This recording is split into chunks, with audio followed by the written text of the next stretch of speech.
Warning. You're about to hear unfiltered insights about regenerative agriculture and our sovereign right to natural food. This is not just a podcast, but a patriotic movement against the tide of food ignorance and corporate food giants shaping our modern food system. It's time to feed the people.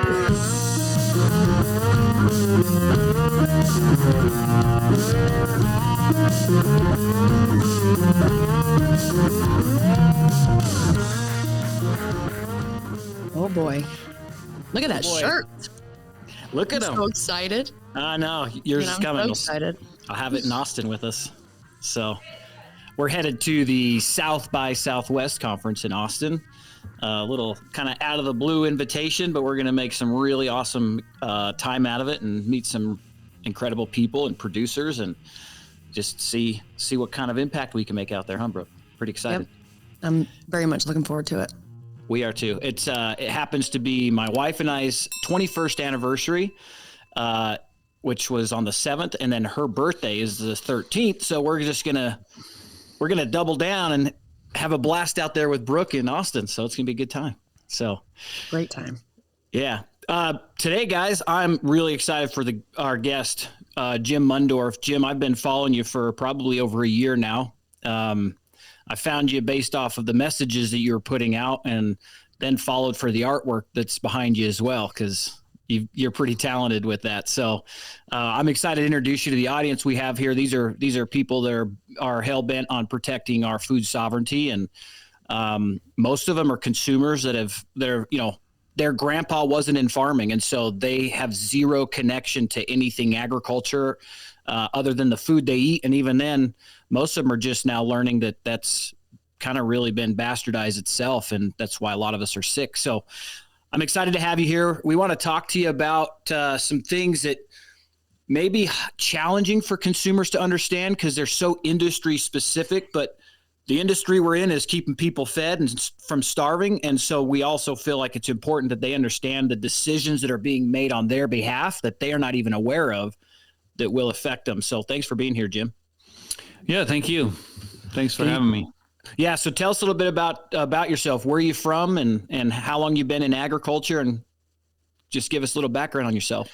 Yeah, so I grew up on a farm, and we've had a feedlot there, and we've always had cows. But we're 40 miles pretty much straight east of Omaha, Nebraska, in southwest Iowa. And so I grew up there, and then I went to school for some different things, and I had a communications degree. I was a journalism minor for a little while, and then just kind of dropped all that my senior year and just kind of finished to get out of there. I started a company called the Drover House, where I work with longhorn cattle horns and build stuff out of that. And I've always, ever since really I was born, I've worked on my family farm. Now, like really my role, what I describe it as, I'm just pretty much a hired hand, part-time kind of, and I've got some horses and work with them and just like part of the reason for starting the business was just so I'd be free to be able to work with horses and cattle as much as I could, but not be just some broke cowboy. So that's kind of what got me to Lonesome Lands. And then so Lonesome Lands is a website I started, I think 6 years ago now. And it was just kind of on a whim of, I've always had this interest in media, why I went to college for it and all that, but I didn't really want to work like in the industry as, somebody's, starting out. It just takes years and years. When I got out of college, it's a grind really to work in journalism. And we got to a point where you can kind of start your own media company from your home office. And that's kind of what I did. And I've just kind of really slowly just tried to build it from there. So sounds like you got the same message a lot of us did, which is if you want to be a millionaire in agriculture, start out with 10. So you go find other ways to get started. Yeah. I mean, I can remember I got out of school and I wanted to start my own business kind of, but I was also got really back interested in cattle and horses and stuff. And I can remember just thinking about, well, do I want to be broke for the rest of my life, or do I want to? And so my idea was really just to start my own business. And then I was still broke for a long time, but at least there's like, you have some hope of making money when you run your own thing. But yeah, it's tough for, and starting out the way I was. My oldest brother is still on the farm and he works full time. So really it wasn't really a full-time role for me there. So I just kind of did my own thing. So. Well, so we were kind of talking before we got started here a little bit about our mission, and our listeners are aware of that, and why we're excited to have you on, because we want to dive more into a few of the topics that we've started really leaning into, whether it's discussing it on social media or like, I was saying, we had Bill Bollard, the CEO of RCAF, on here talking about policies that they're fighting for and against. And one of the things that we really kind of just slightly touched on, but we want to go more into detail, is this whole thing about the carbon credits. I think if you live in the United States right now, you've heard something about carbon sequestration, and maybe you even heard the term carbon credits come across some news article or, something you were listening to. But most people have no idea what that is, right? And when you do hear about it, you hear something like the news talking about Microsoft has offset its carbon, emissions by purchasing carbon sequestration credits from some farm in Australia worth millions of dollars. And then it kind of gets confusing, and people are probably just like, that doesn't pertain to me, so I'm going to just tune it out. But you recently did a talk on lies agreed upon. And I think the way you articulated that and the title is so perfect, and how you tied that in. So tell us about lies agreed upon, and let's kind of jump in there. Yeah. And so that's just kind of what I came up with as I was researching this thing. It's just kind of how, and in that talk, I talked about how this lie of agriculture destroying the planet has been just agreed upon. And what I think is surprising for people is agriculture associations, agriculture corporations, everyone throughout the supply chain, every link of the supply chain has kind of agreed upon this lie that agriculture is destroying the climate. And that's why we have these carbon credits and different things. And the actual producer, the small farmer and rancher, is the last kind of link that they're really going after now. And the way I realized that was by looking into what they call as the carbon or climate smart projects. And that's a $3 billion plan that the USDA has put out. It's been out for over a year now, almost 2 years now. But they're paying major ag corporations and associations and universities to, it's really developing a system where, to get farmers and ranchers to measure their greenhouse gas emissions. And I feel like that is the push to get the farmer and ranchers to agree to this lie that agriculture is destroying the climate. And that's really the kind of the crux of the whole thing, is that it's just a lie. Like this carbon issue it's a non-issue, but it's been repeated over and over again to the point where people are starting to believe it until it's a problem. We saw this happen during 2020 with COVID. Over repetitive conversation about this is going to kill you and you need a vaccine to save you, over and over and over again, until it was the main conversation. And now COVID's no more than a cold. Treat it as such. Oh, and if you got those vaccinations, you're in more danger than you were if you would have just gotten COVID, right? And but it's a lie agreed upon. I liked because I just watched Napoleon on Apple TV, but I liked your comparison, or the way you described that. A lie agreed upon is like, because you're right. I remember school teaching me that he was a short-statured man, and yet right. That's not the case. It was just somebody with a pen and a newspaper was able to paint that's why I said it's either buy me or slander us, because that's can be done, right? Somebody's going to write some article about one of us and how we're the world's worst person. And if it gets enough traction, then that's just truth, right? Perception being reality. But your comparison of Napoleon, them writing about him being short in stature when actually he was actually taller than the average man. Right. Yeah. That was just, I don't have any grand plans of how I do things, and it just all kind of fell together. Like as I was doing this, that quote just kept coming into my mind. And the quote is, history is a set of lies agreed upon. And like I said, I felt like that, that whole quote is kind of painting with a broad brush, I think is what I said. But,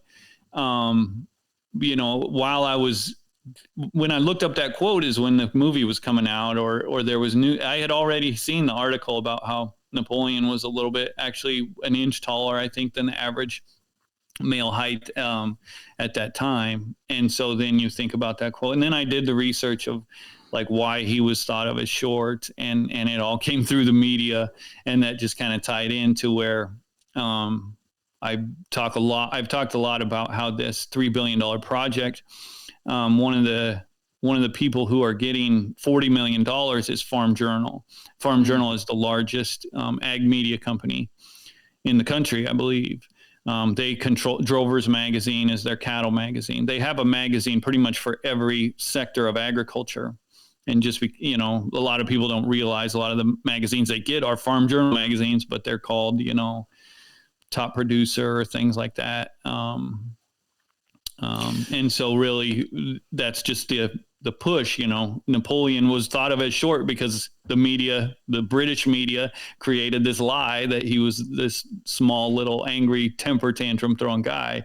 And, now, Farm Journal and all of ag media, there's mainly two companies that I've found that are really controlling all of ag media, and it's Progressive Farmer and Farm Journal. And they control all of like the magazines. They have shows on RFD TV, Ag Web, all the news kind of generating media come under those, but all their money comes from advertisers, the big advertisers, and all of their advertisers have these ESG programs, ESG reports, sustainability reports. It all goes back into this climate deal that the whole industry seems to be bought in on.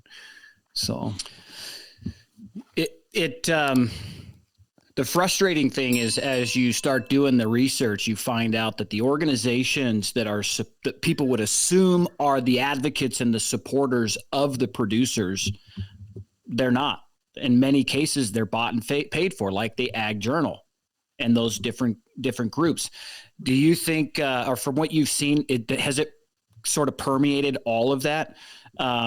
To where anybody that's got a big name has been bought by ad dollars, or are there any places left that producers can count on to support that? Like, what does that look like in the landscape of those that are supposed to be supporting the producers? Because we know that the USDA is not. I mean, you articulated in your talk that USDA is complicit in what's happening because they had John Kerry speaking to the USDA. And he said the only solution is to reduce. You can't feed the world and not contribute to climate, which is so. What are you saying in there? Forever, cows have been around forever.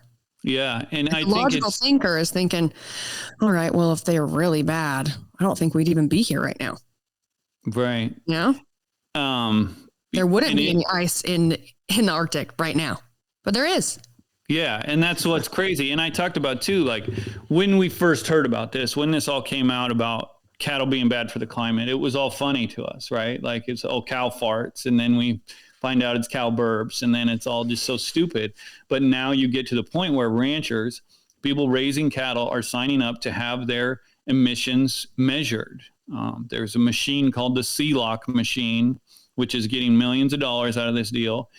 And they are creating these machines so that, and the universities are using them to measure the emissions of the cattle. Supposedly, I don't think it. I mean, I'd love to see how accurate they are. But the way they say it works is you put feed in this machine, your animal comes up to it, and it measures the amount of methane coming out of the nostrils of the animal while it's eating.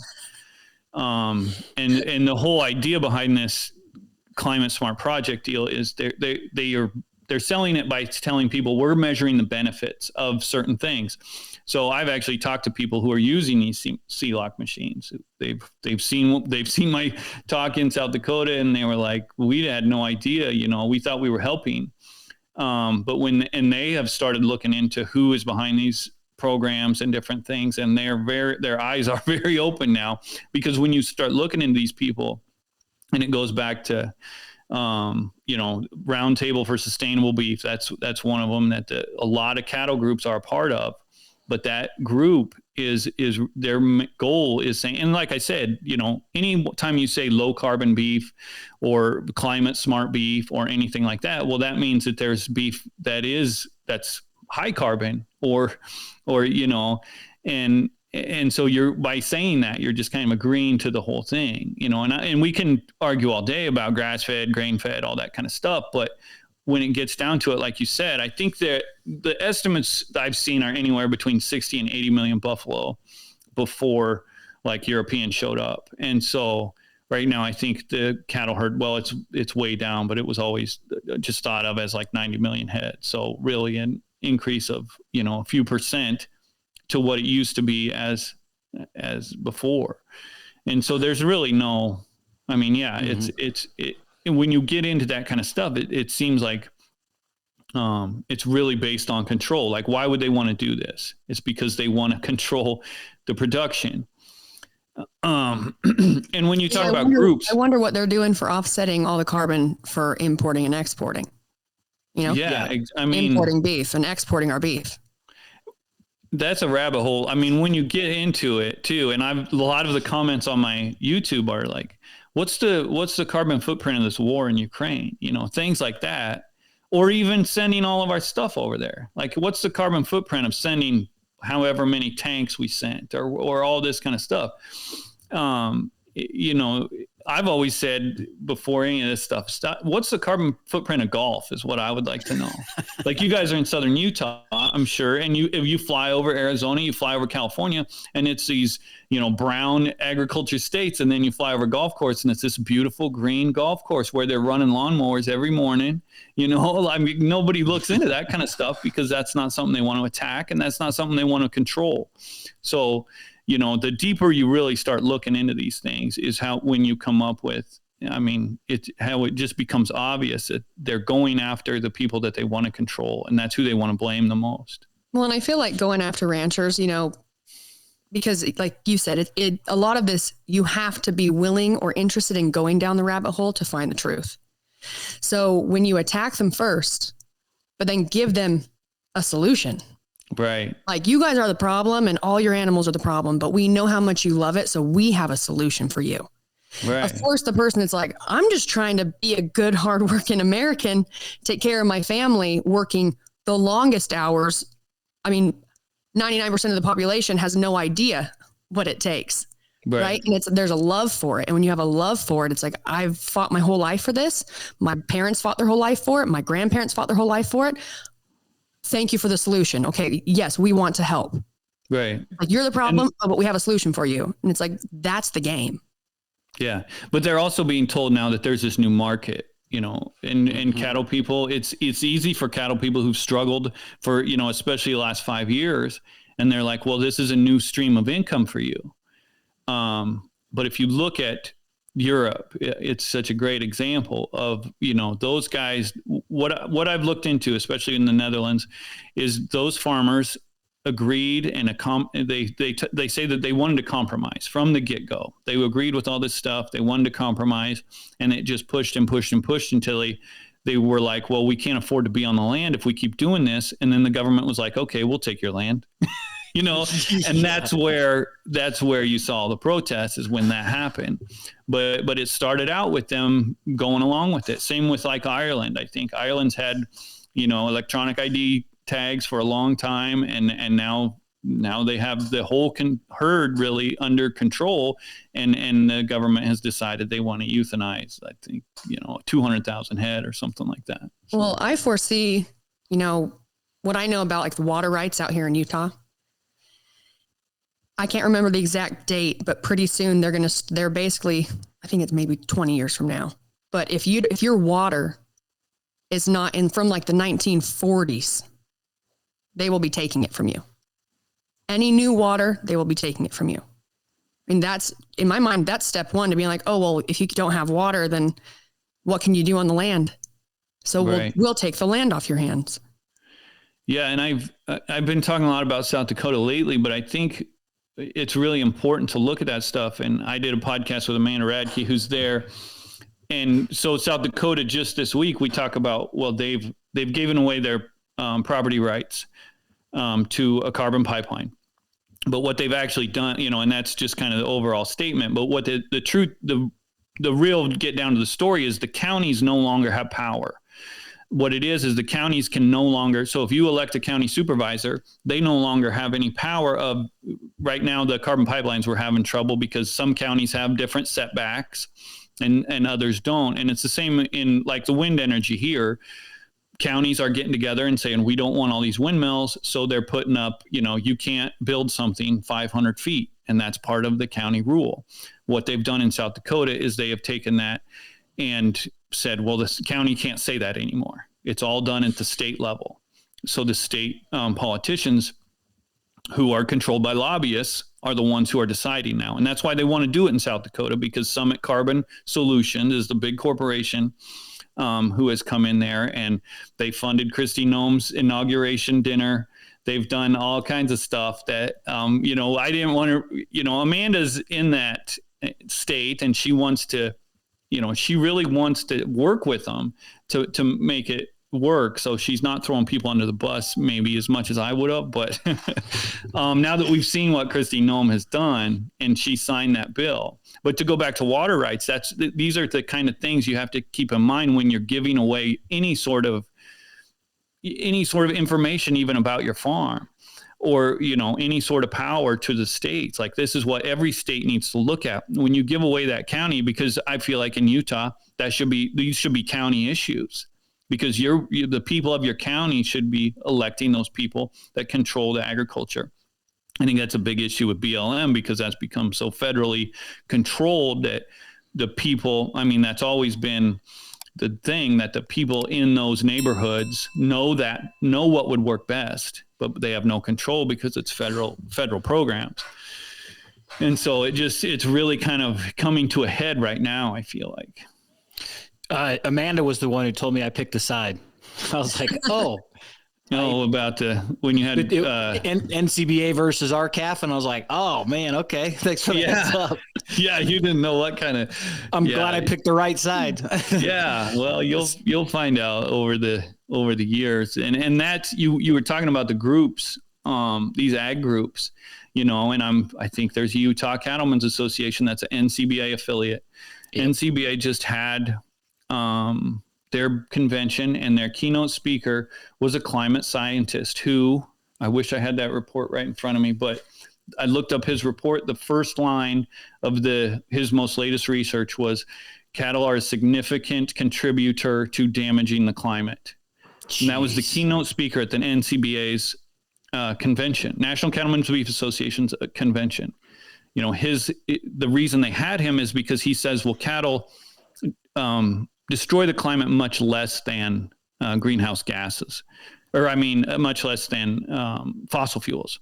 And he's, his whole thing is, well, he's sticking up for cattlemen because he says methane isn't as damaging as carbon. No, it's just two birds, one stone.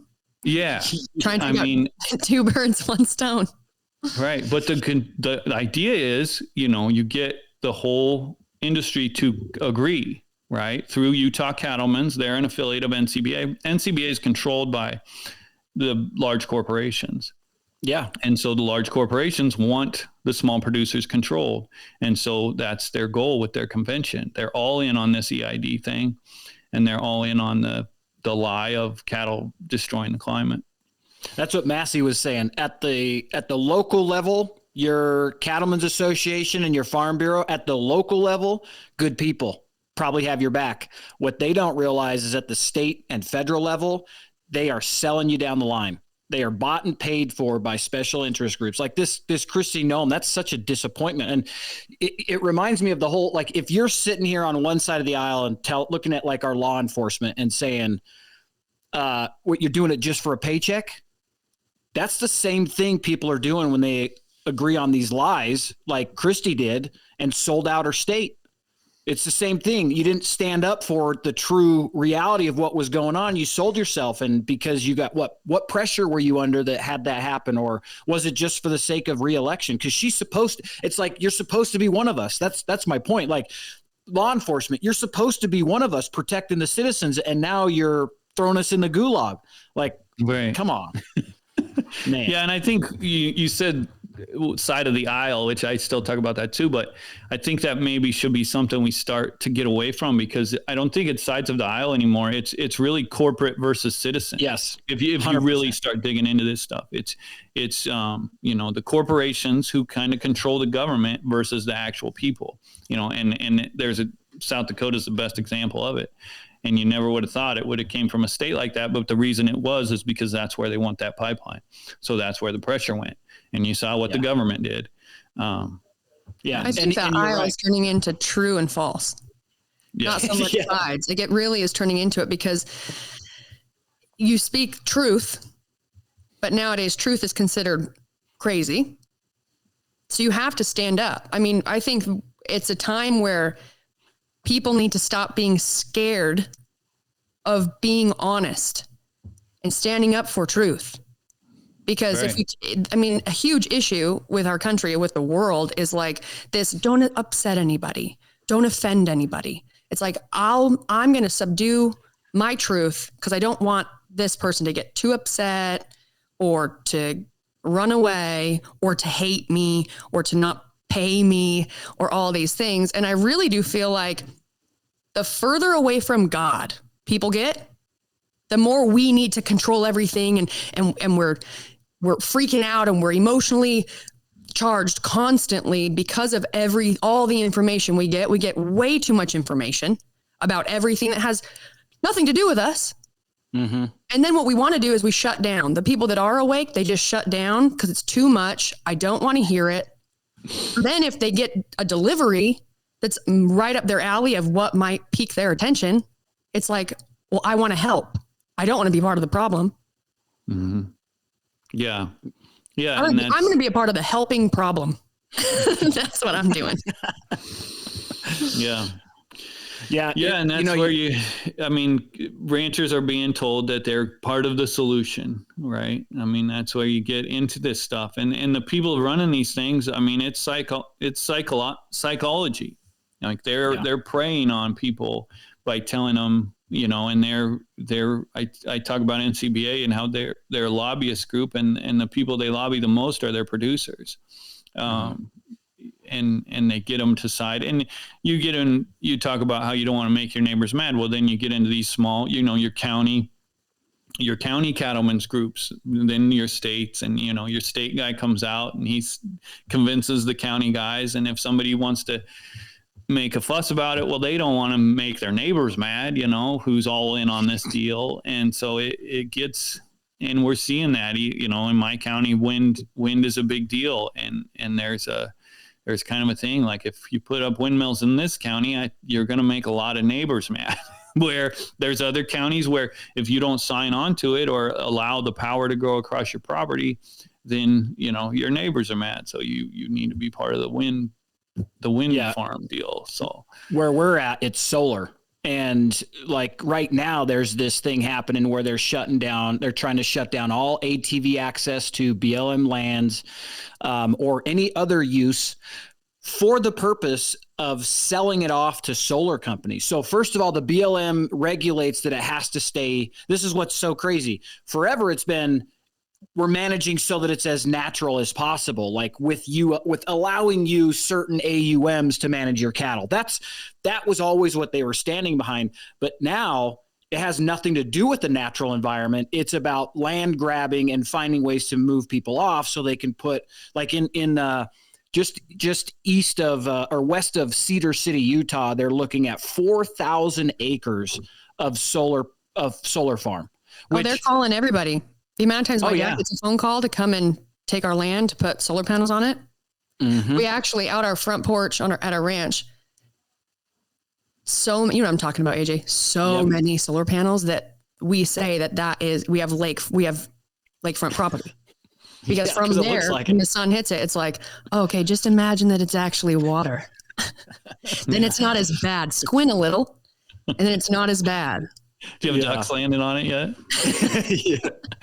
Man. Well, and kind of to that point too, a lie agreed upon is that, okay, well, let's just make it multi-use and graze livestock under it. Like let's do multi-unit, multifaceted uses. And as long as you build it high enough that we can run sheep, then okay. And I was just barely thinking about that particular scenario, because it's like, okay, 4,000 acres of solar panels. Well, there's the dual use conversation that's happening, and it's actually working in some context. But do we really want to go out for a drive in the country and see thousands of acres of solar panels that are going to just like the windmills, the windmill blades and the life expectancy, they're not even going to produce enough energy to offset the costs of energy to make it, because they don't last forever. And solar panels are going to be the same way. So it's a lie agreed upon that, oh, we need to increase solar. And now these protected lands that were supposed to be protected, no, they were just lying in wait for a few administrations down the road who no longer give a crap about what it was originally set for. I mean, that's kind of the whole conversation, right? Like NCBA in the beginning, the checkoff was probably a good idea. And people are like, oh, that would make sense, because it was sold as a potentially good thing. If everybody puts in $1, we're going to market the heck out of this so everybody knows the value of beef. That's a pretty damn good idea. This many decades later, that's not what's happening. Right. And and I would still say it is a good idea if it's not corrupted, and they have completely corrupted it. But yeah, you talk about beef, it's what's for dinner. That line came from, I think, early 90s, and it was Leo Burnett Advertising Agency, the biggest they made the Pillsbury Doughboy. They had all these awesome, advertising campaigns, and they made one for the beef industry, but now they don't contract with any advertising companies. I don't know that they're even allowed to. It's all like lobbyist groups. But yeah, it's changed a lot over the years, and it's hard to get into and really explain it. But yeah, that was the video I made a while back that kind of got the attention. Was, I think it's one of two things that's happening with the checkoff dollars. One, it's willful neglect. Like, we have another agenda, so we're just willfully not doing our job that we were supposed to do with that money to promote beef.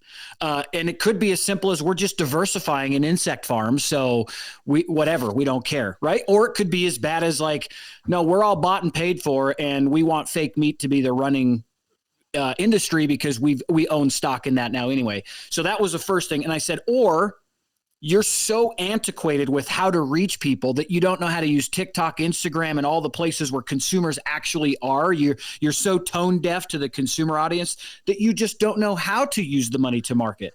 Which is it? It's either willful neglect, or you're just so behind in what actually makes sense that you don't know how to spend the money.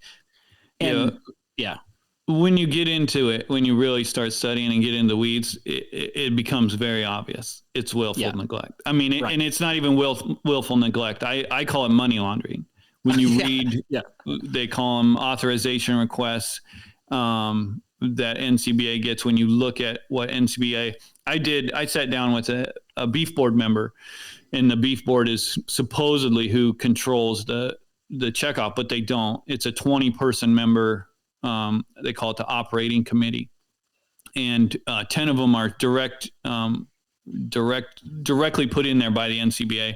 And then the other 10, I was told 90 to 95% of those are NCBA members. And then NCBA gets the vast majority of the money. And then the money that can't be tracked is called implementation fees. And so every checkoff contractor, you can look through and see how much they get and how much they use for implementation, and they call it direct costs. Implementation is really what you pay yourself. NCBA pays themselves around 50% of the millions and millions. I did one breakdown of just two different authorization requests. One was to Farm Bureau for $800,000, and they use, I think, 18% of it for implementation. NCBA's is the same category. They got $6 million and they use 50% of it for implementation. I mean, and that's the trouble. You know, you get back into the media, nobody's covering this and nobody's really getting down to where the money's going. And the organization in charge of overseeing this program is the USDA, and the USDA has partnered. I talk about this a lot. I feel like I'm repeating myself all the time because I've said it so much. But the USDA last year gave the NCBA $445,000 to promote traceability. It really is just from they didn't call it for EID tags, but it was to promote EID tags through their organization. So you have this government, body that's supposed to be regulating or overseeing this checkout program that NCBA runs, and they're just handing money into NCBA to get them to do what they want. It's just a partnership really there between them, and there's no oversight at all, because you could spend you spend an hour, sit down, look through the stuff, and it's just obvious they're just hiding money. Is what it is.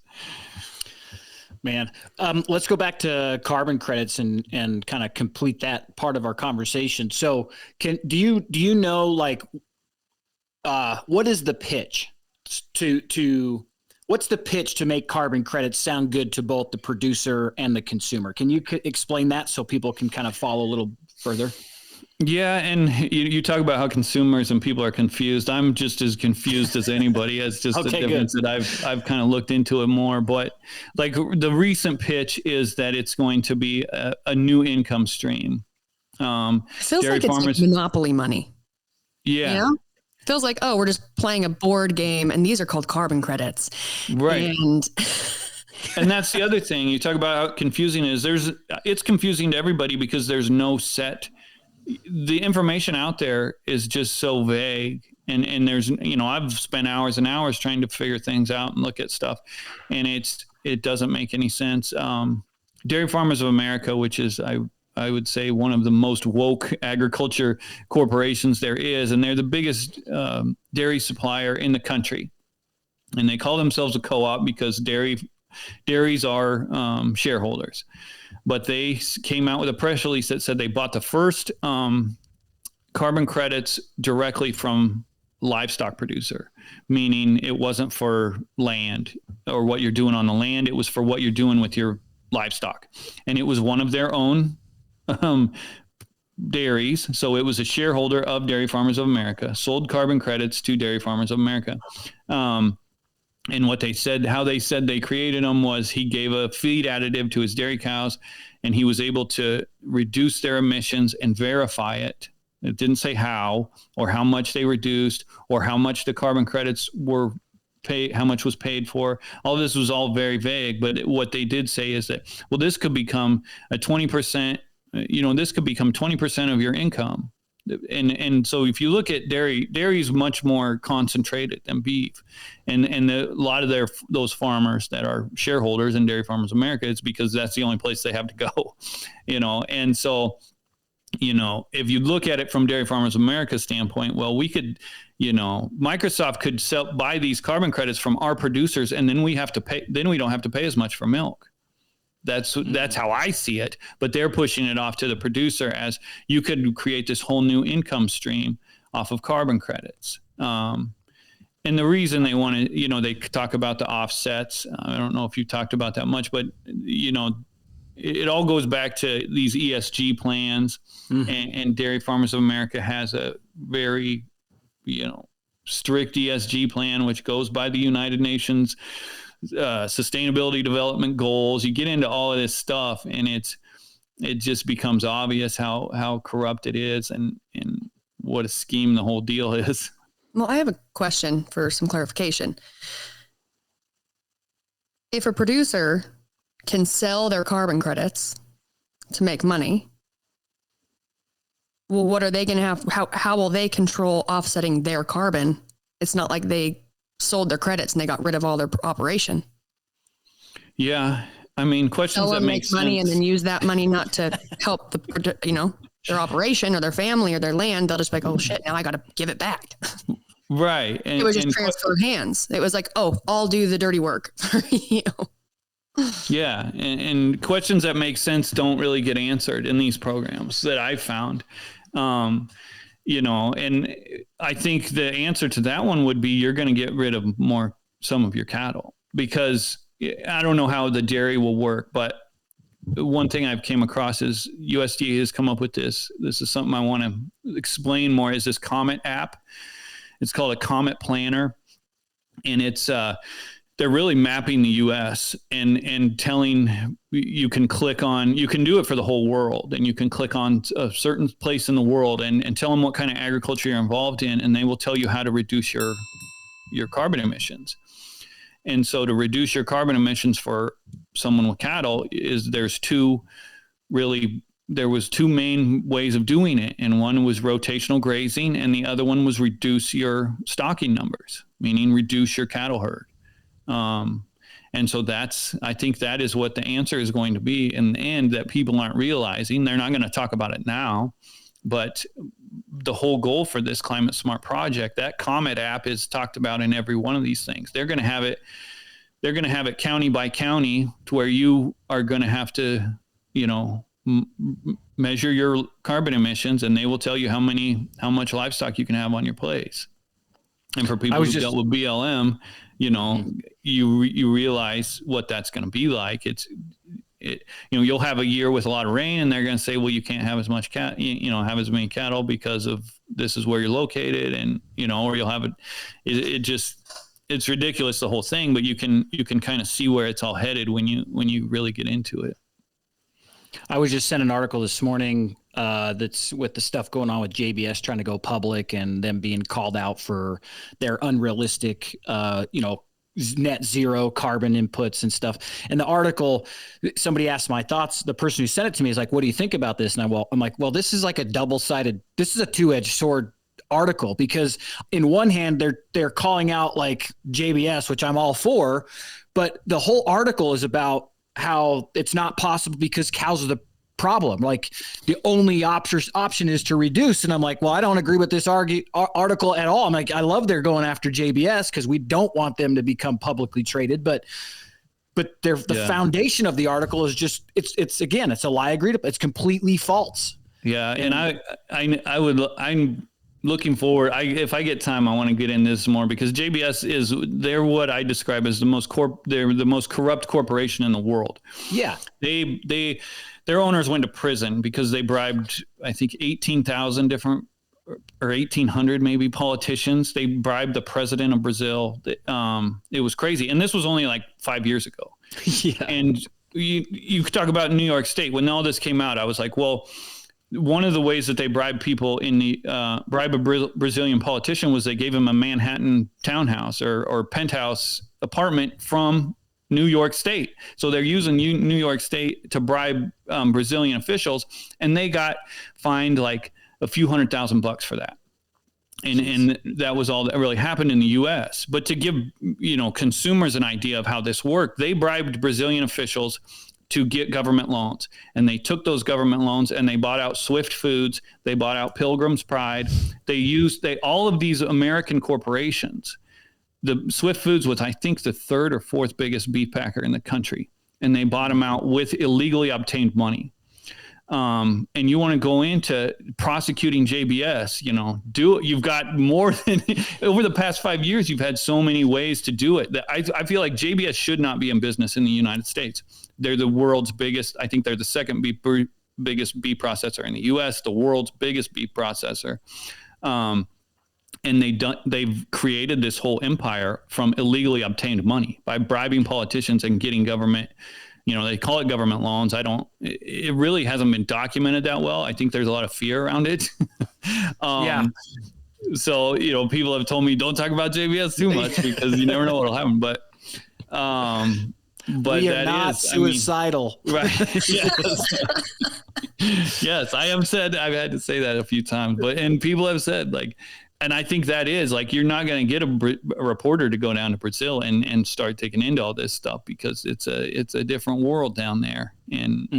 But yeah, if you want to talk about illegal things JBS is doing, and it's so insane because they have these sustainability goals and all this stuff, just like all the other beef processors. But and to say, well, it's like they're getting punished for having these goals and stuff. It's so stupid. It's like the worst politicians are now prosecuting the worst corporate people. And it's kind of like, well, what do you do? I don't know. Well, it's maybe funny. But I feel like one thing you don't want to do is come out and defend JBS. And I have seen some people doing that, which I guess if you want to defend them as far as cattle aren't destroying the climate, that's what you got to do. But JBS they have their sustainability reports and all this stuff. So they're kind of in on they have a lab meat. They're building a gigantic lab meat facility, I think, in Spain, and they already have one in Spain, and they're building one in Brazil. They have a plant-based line. They're kind of all in on the fake meat stuff. So they're covering all their bases. Yeah. Perhaps maybe one of the silver linings is that somebody's actually prosecuting JBS. Yeah. If this was just sailing through, it'd be like, oh, there's no hope, But it's also, you got to look at what's been going on with her, like the person who's prosecuting it, kind of like, right. Let's start talking about something different. Let's get the smoke off of me. Yeah, for sure. Man, it is pretty crazy. The time that, you were talking about in one of your conversations, like being young and listening to Rush Limbaugh and say the first thing they're going to come after is your SUVs, but that's where it starts.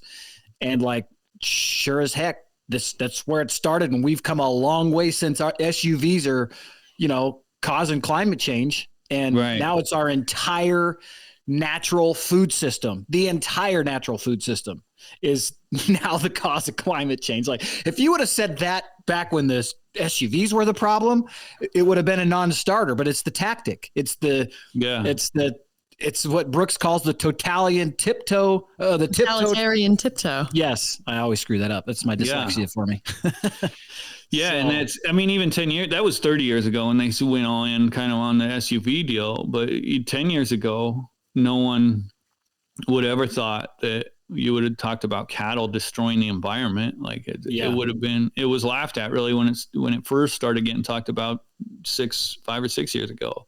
And now here we are. It's like, my 7th grade daughter in this rural community, small town, she said, oh yeah, I heard about that at school, that cattle were bad for the environment in our science class.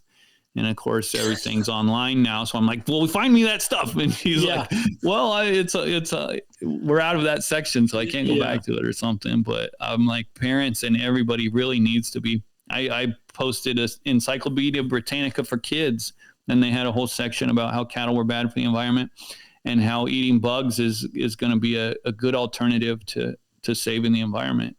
It's just kind of what Brooke was saying a minute ago too. I heard this gentleman say, he goes, well, hold on a second. If I can do certain practices in agriculture to increase the amount of carbon that I sequester, can't I claim those carbon credits on my own operation and be net zero? So I'm like, great idea. All ag, come together, use your own carbon sequestration methods to sequester your own blamed carbon emissions.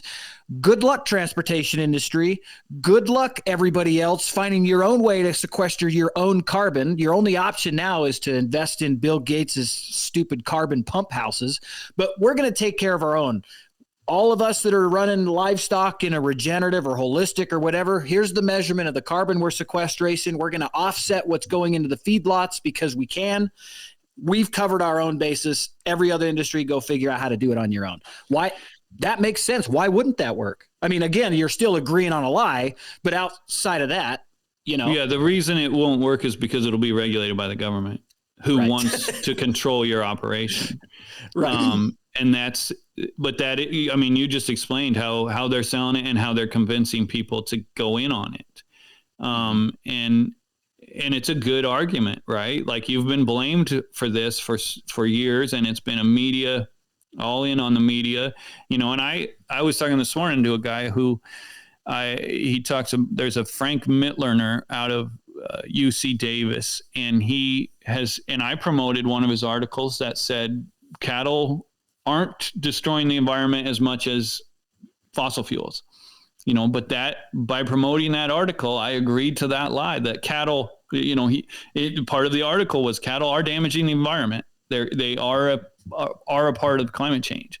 And that's just That's just not true. I mean, it's insane to think, but he is a climate, and they talk about, you've probably seen 99% of climate scientists agree that they don't want their funding cut. Like that's they all agree on climate change, but they actually agree they don't want their funding cut. And if they're the 1% of climate scientists that have come out and said that, have questioned it, they've all had their funding cut and they don't get the grants and all the money for whatever. So, geez.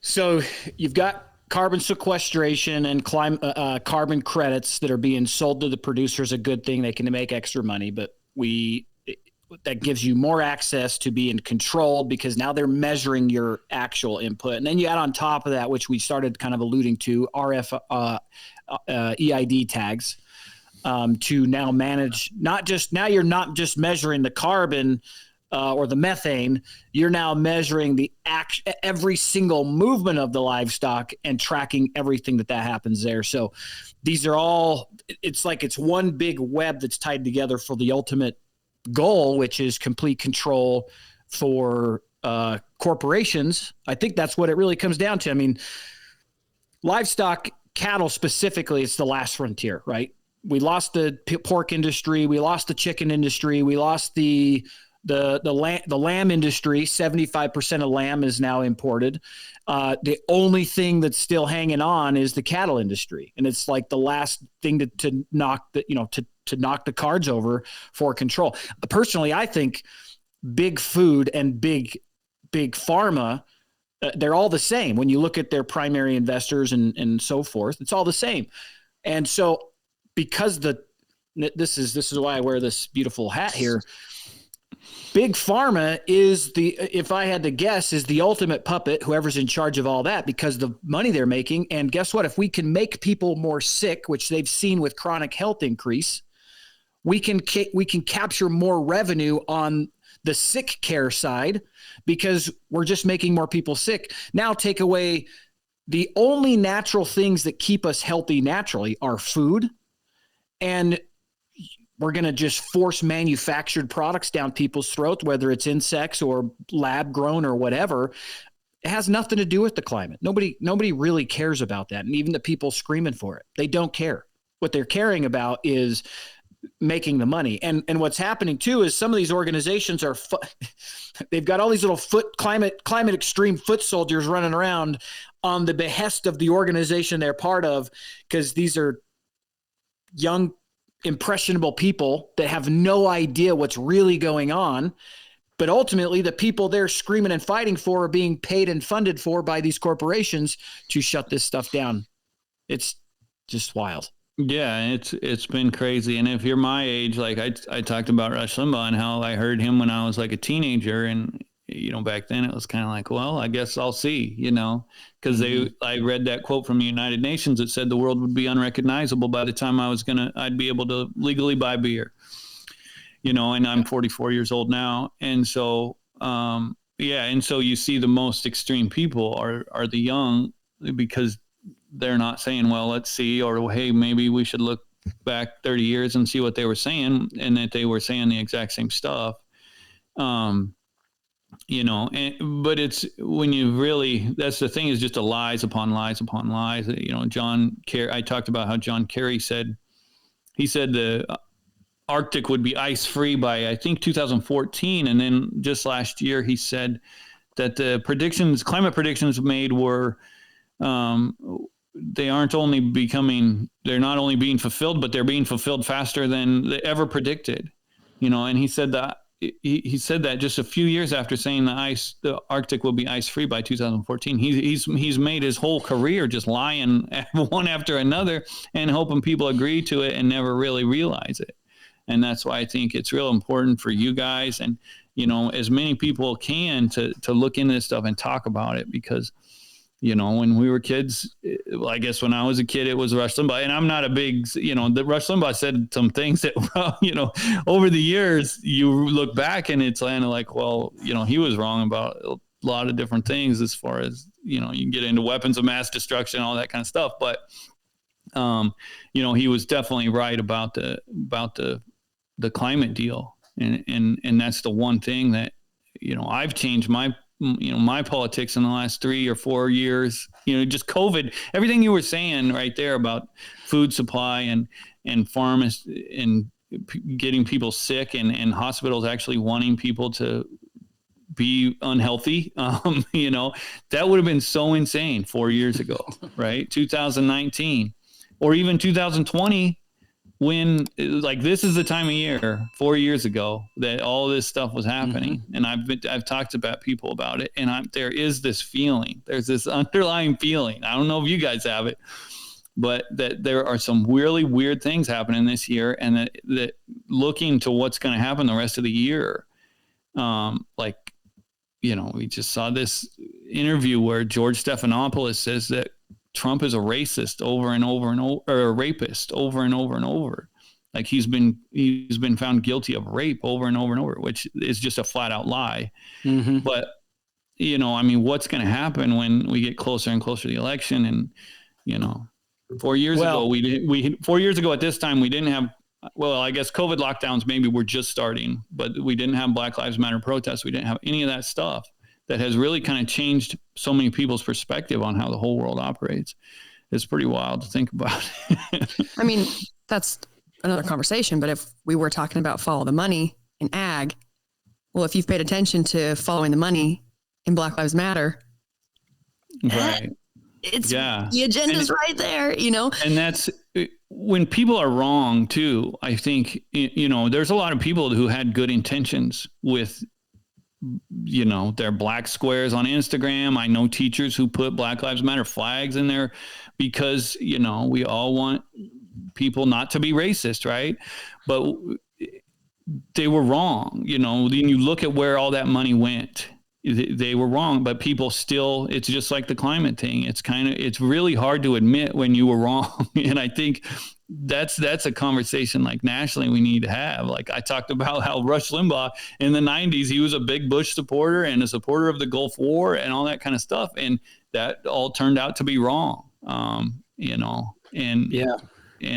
I think it's good to say that and to realize, I supported people who were wrong in the past, and I talk about that Frank Mitlerner article. I promoted that, but you just gotta, at some point, you just gotta be honest with yourself. I think self-awareness and being honest with yourself is a big part of this deal, because people, like I said, ranchers and farmers, they want to, they hear that they're part of the solution. They want to agree to that. And so it gets to their psychology.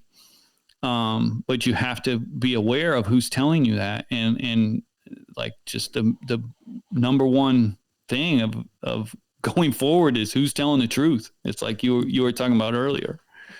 Yeah. Well, Brooke touched on it earlier. We're talking about symptoms of the root cause of not being connected with our creator anymore, not being connected with God. And so we live in this world of false idols being what's been so put on a pedestal: celebrities, athletes, even certain brands or corporations or companies.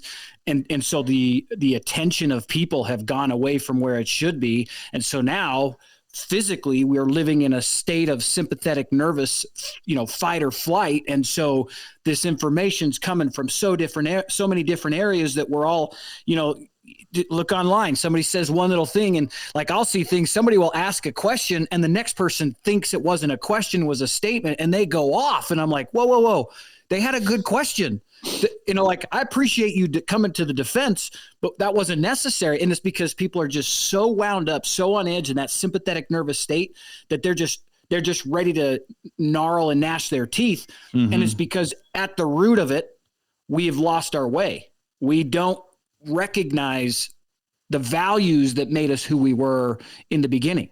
Yeah. And so, and sometimes I ask myself, I'm like, history repeats itself. We'll look at it. Is there any other option but major trauma to reset? Is there one? And never in history has it been like, whew, that was close. Rome almost fell, but we shut down the circus. No, right. The circus kept going until it fell. And I'm like watching history as a father and like, geez, so. Yeah, and I did a podcast recently with Brett Kenzie, and he ended it kind of on the note of, you know, all these problems that we talk about, because that's mainly what we talk about, our problems. But they're all kind of self-induced, right? And so you talk about that, and the solution is there, because if you're the problem, you can be we can be the solution too. And I think that's, you know, sometimes I live right across the street from a cemetery. And if you've ever walked through an old cemetery, there's a lot of 3-year-olds and 2-year-olds, and there's just so much death that we've come from. And, you know, it really puts a perspective on things when you're talking about where we live now with AI and all of this stuff. Back then, like, people died all the time. You know, almost everybody had family members that died young, or, you know, brothers and sisters or kids, and they had the Bible, and that was it, you know. And so you look at how people used to live, and I feel like it's good to look back on that stuff and kind of unplug and do those kind of things just for people's own sanity. It's like you said there, so you're not gnashing your teeth. I've found myself gnashing my teeth a lot, but especially here lately, the more I get into lonesome lands and try to do more stuff, it's just kind of like every once in a while, you just gotta, I told my buddy, I was like, I'm just checking out for the afternoon, you know, I just can't do it. So, yeah. But yeah. Yeah. Our pastor this week talked about, this, you know, we really didn't know we were going to have this conversation here, but I'm glad we are. Talked about God's, you know, seed, his word being planted in the different soils, which perked me. I was like, oh, I'm in for this conversation. We're talking about soil, you know, and he talked about, you know, the preparation, or the ability for the soil to receive the word. And it's like, we're sharing this message, and we are reaching people. I mean, we see that, and you see that, we see that in the momentum that's showing up. And these are people that they're kind of paying attention and are ready to receive that word into the soil so that it can grow. But we have to be there. We have to know that people have to be receptive to it and hear it. And one of the things he said specifically, what you're saying, walking through an old cemetery, he goes, if you read the Bible, these like climate issues and transgender issue, like these issues that are so challenging, if you read the Bible, like, the Bible's history is not kind. Like, people being, I mean, the worst things happen in history, and we are now worried about certain things that are not even that significant, and that's distracting us. And right. So anyway, it's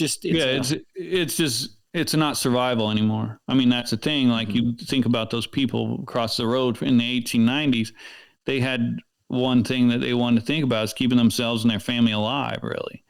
And making sure they weren't going to starve. And, you know, of course they wanted to prosper, but it wasn't like what we have now. You think about what we have to think about now compared to even like I talked about in the 90s, you know, we got the newspaper in the mailbox, and you turn on the news at 5:00. But now it's just your computer in your pocket has gotten everybody kind of nuts, but it's helped. I think that it's also helped, you know, what we're talking about, the people who are pushing these lies, that kind of information, and everyone's kind of brains being scattered. It helps them.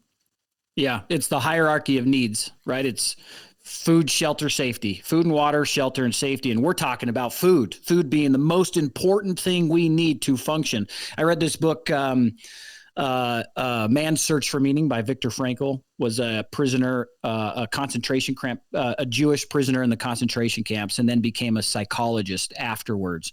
And he said, one of the questions that we would get is, why didn't you guys rise up against your captors? Like, there were so many more of you. Why didn't you just overwhelm them? And his answer was, when you're starving to death, truly, not just hungry and hunger pains, but when you are literally starving to death, the brain goes into animal survival mode and doesn't think about anything except for its next meal. There's no emotion. There's no critical thinking. It's, when am I going to eat? When am I going to eat? When am I going to? And that's what's on repeat.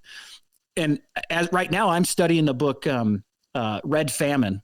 And people who listen to this, they've heard me say that every episode. You better go and read it then yourself. But when you read that book, have you read that book by chance? I haven't. Red Famine. I think I can guess from the title what it's about. Yeah, it's the Soviet Holodomor, when 7 million people starved to death, and who starved to death first were the producers, because collectivization. This is what I'm seeing. Like all of these little rules, RFID tags, carbon sequestration.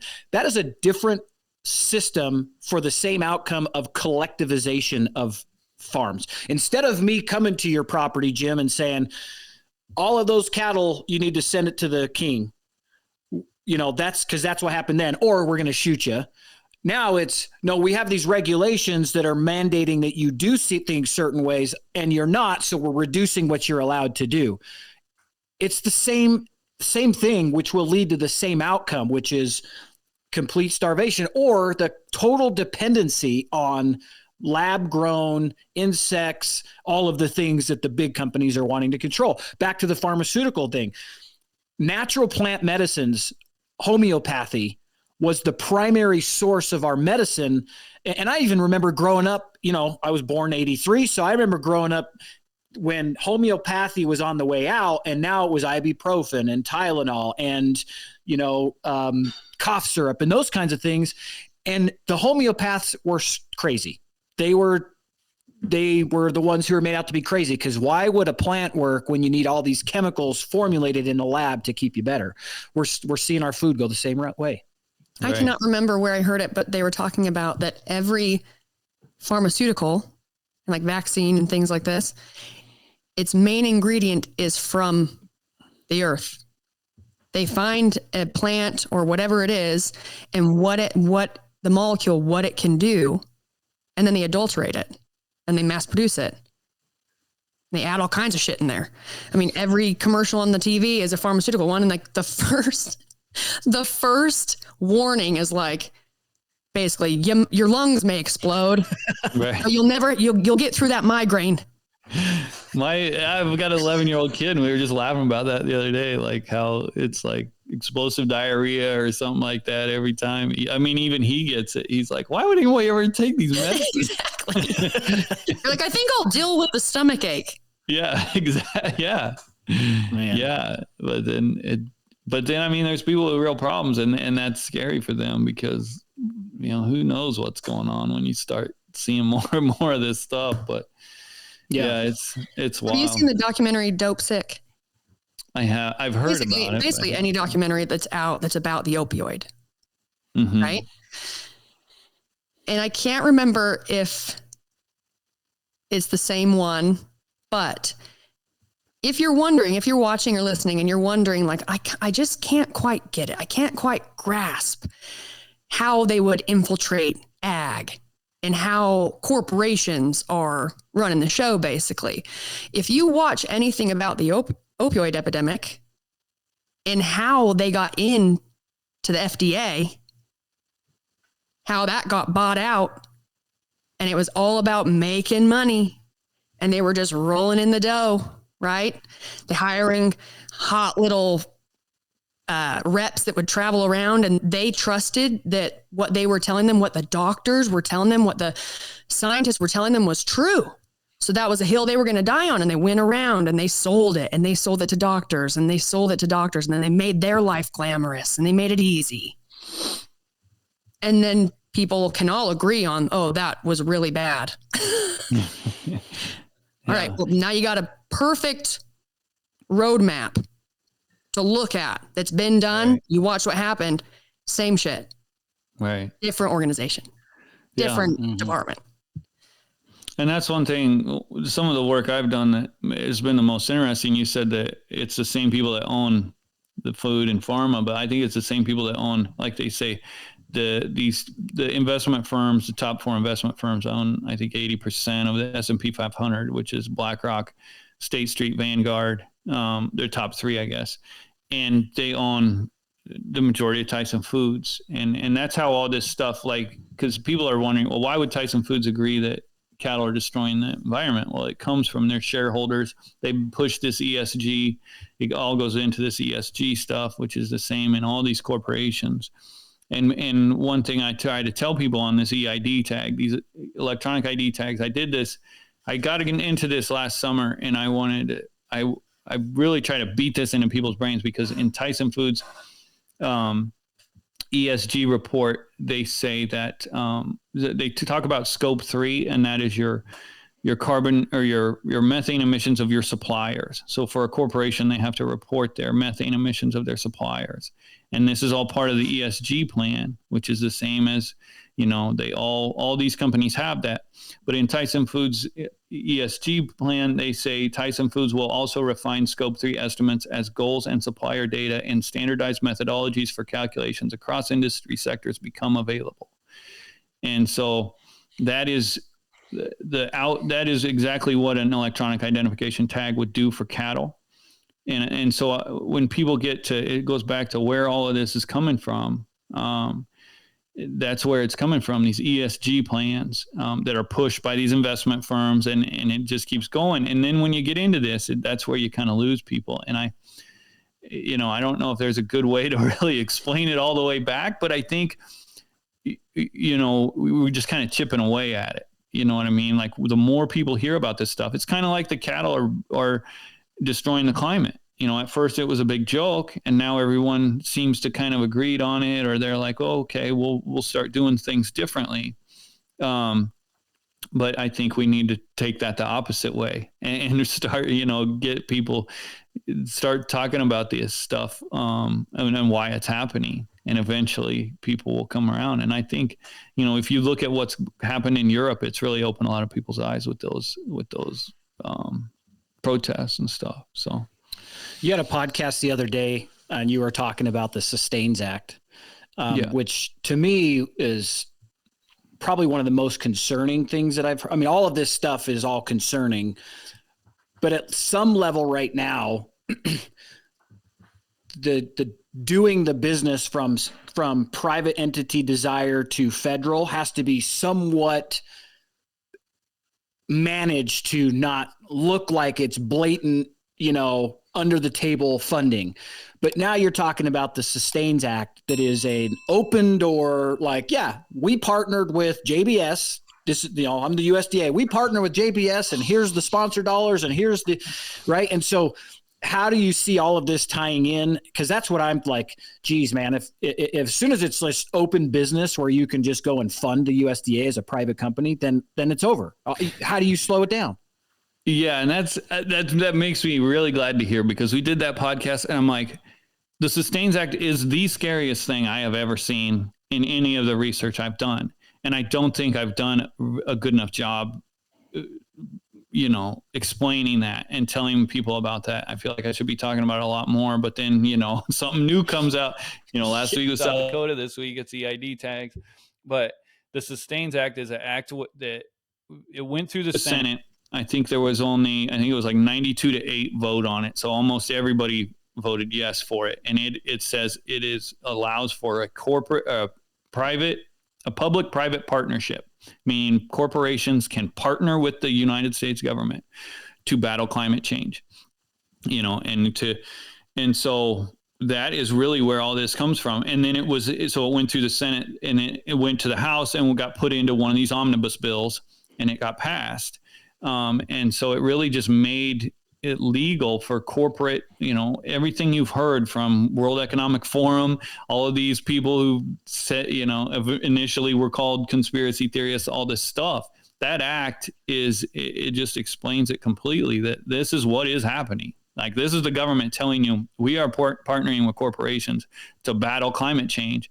And then you have the Climate Smart project where they gave $90 million to ADM. ADM's I get these numbers all mixed up. I think it's over $100 billion is their revenue. They're the second largest, I believe, ag corporation in the world. And the United States taxpayer just handed them $90 million to battle climate change. And what that goes into is all this carbon sequestration. The ADM is building an edible insect facility in Decatur, Illinois, $500 million for that. And this is all ending up being taxpayer funded. But yeah, I can't even remember what your question was, but you saying that the Sustains Act that worried you, it's like, well, good. I'm glad that point got across because, and when you say that, I feel like it might turn people off or whatever, but it is incredibly scary to think about especially when you look at the leadership, like that thing I just read out of Tyson Foods, all these corporations in that Climate Smart project, the $3 billion project, they're all involved, whether they call them lead partners or other major partners. JBS is listed all over the place in there, so. Well, it's to what we were saying. If the Sustains Act existed, JBS wouldn't have had to bribe anybody. They wouldn't be in trouble for bribery. They would have just paid the organization to do what they wanted to do. Well, JBS had to get their money somehow. So when you really look at how JBS started, they were real little, and then they bribed. They bribed their way to get the money to get big enough. But at this point, But, I feel like our government probably looked at what they had done and been like, "Oh yeah, this is our guy." Exactly. We want them over here. Done. But we get shit done, but like they get shit done. It's almost weirder. We'll take care of all the whatever happens. It's okay. He'll be fine. But that's the thing. They got prosecuted and thrown in prison for what they did in Brazil. They got fined a few $100,000 here, and then it's like they're bribing politicians, and so it's like, well, did we ever look into if they were giving politicians any money here? And then you look at the main guy in charge of meat inspections, the APHIS head. He became the main guy for USDA. He worked at USDA for years. He was a career USDA guy. And then FSIS. And he is now works for JBS inspection, meat quality assurance or something like that. And so really his job is to make sure that importation continues to happen between America and Brazil. And he worked for he has all the connections in the USDA. He knows everyone there. He worked there his entire career. He worked there for like 50, right? I don't know how many years, but he was almost retirement age, and he retired and went to work for JBS. So, I mean, when you think about it, it's a corrupt corporation. Then you think about what they've done. It's like, it's like our producer put in the chat. If you want to know what a bill will do, imagine the opposite of what it's named. So the Sustain Act is ruin sustainability. Right. Yeah.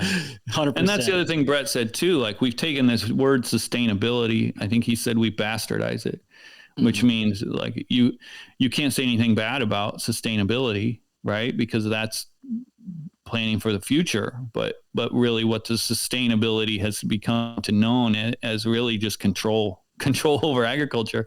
All these sustainable plans are just really about control. But if you talk, well, I'm anti-sustainability, well, then, that's what he's talking about. And he had another good example of how they also use that, but I can't remember what that was, but yeah.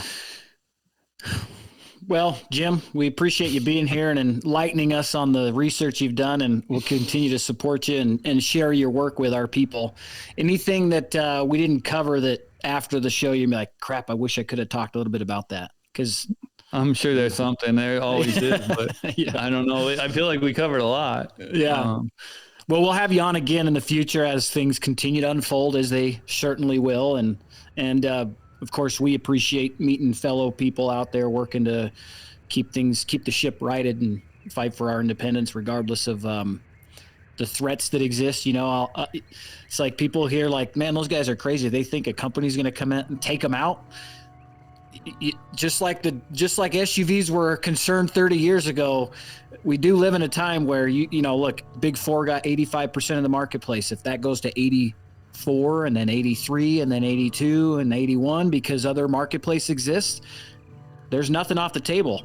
And you don't got to go to Brazil anymore to be worried about it, because we got 7 million visitors from those countries and others that are right here. So I guess live off grid. Yeah, I guess if there's one thing I would want people to know, these are numbers. I started getting into USDA numbers, and 107,000 people, if they're questioning what we're talking about or if the government's going to take us out, we've lost 107,000 cattle producing farms and ranches in the last 5 years. That's the recent USDA report. I saw a headline this morning that said 40% of dairy farms we've lost in the last 5 years. So I think that's something to think about if anybody's questioning these kind of things. The industry is really becoming consolidated, and a lot of that is people just don't want to deal with this stuff anymore, and yeah. So, well, it's like we always say, guys, if you're listening to this and you're hearing this message, the best thing you can do is shake the hand that feeds you, because when we can create that closed loop system with us as the consumers and the producers who are working hard to raise the food, nobody's going to be able to step in the middle. And imagine how much faster the stuff in Europe would be over if flanking every single producer was the people they fed. That's the people. And it would be over. And that's what we're trying to make happen here, so that people know where it comes from and they know the value of the producers we have. And frankly, a lot of people getting into it. We'd love to see ag rejuvenate and get back to what it used to be. And there's plenty of room. There's plenty of space. Even if it's a small couple of acres, it'll make a difference. I mean, it's like the Victory Gardens of World War II. That was necessary to keep our nation fed. We're about there now. So if you can start your own little garden and shake your neighbor's hand and help feed them, it'll go a long way. So, Jim, thanks for being here. We appreciate you. Yeah, thank you so much. Brooke, any closing statements, anything you'd like to say? Woosah. I guess just one thing I want people to remember or think about, and would be a good thing for you to remind yourself, especially if you're on the fence, is something that I think about when someone online might say something mean, right? Or attack me or tear me down. I look at them. Do they have, like, what about that person or their life adds anything good to mine? Do they have the happiness I want? Do they have the love that I want, the joy that I want, the life that I want, the freedom that I want? You're going to find more of those people standing right next to you than these celebrities, than the politicians, than the corporations. Literally all of them live outside the real system. We live here. So you got to let go of the things that you have, like those hills that you have just committed to dying on because you've been emotionally charged by whatever the conversation is. Because the truth is, it's all just been so many lies, so many things that have not just happened today. And it's not a new lie. It's a lie that they started back when my parents were in school. It's a lie that they started when I was in elementary school, right? So many things we're learning. So many products where they actually came from. Crisco. My mom's a baker. All right? That was a staple, making pies, whatever she needed. Oh, then you learned that Crisco actually was just repurposed jet fuel or jet oil. And they just had a lot of it. And they're like, oh, we can repurpose this and sell it. Like, they are not for us. They are against us. And maybe not, some of them not intentionally, but when they are self-serving, when it's someone who cares more about themselves, they're lining their own pockets, what their life is like, and they live outside of what real life is, outside of community. You've got to, put your personal thoughts or things that you've learned, put them down and be willing to have a conversation with someone who literally thinks differently than you, but has had a completely different life than you. And they're your neighbor and they're your community. And the only way we fix all of this shit is together. It's banding together. So I'll leave you with that. And then I'll get off my soapbox that I've lived on weeks at a time. We love it. Thank you, Brooke. Thanks everybody for listening again. Be sure to like and subscribe and share this with your friends so we can make a difference. And don't forget, shake the hand that feeds you.